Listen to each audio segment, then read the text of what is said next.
Jannatiy amallardan biri soliha qizni tarbiya qilish. 3 ta qizni tarbiya qilgan kimga jannat? Otaga jannat. Qarang, qiz qanchalar ne'mat. Qizni mehnati onaga, mukofoti otaga. Shuning uchun ulug'lar aytadiki, eng ko'p mehrni qiz otadan ko'rsin. Dunyoda nima yaxshi so'z bo'lsa, azizlar, qizingizni sha'niga gapiring. Meni qizim dunyoda eng chiroyli qiz deng. Meni qizim dunyoda eng aqlli qiz deng. Dunyoda eng dono qiz meni qizim deng. Oy qizim, gul qizim deb qizlarimizga yuksak mehr taftini beradigan ota bo'lish kerak.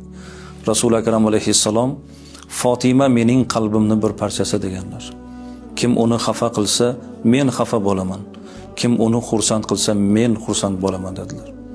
E'tibor bering, payg'ambarning xursandchiligi qizini xursandchiligiga bog'liq ekan.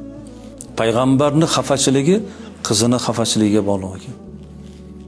Qizi borgan joyda yaxshi yursa, ota yaxshi yuradi. Qizi borgan joyda notinch bo'lsa, ota notinch bo'ladi. Jannatga bizni olib kiradigan amallardan biri soliha qiz tarbiya qilish.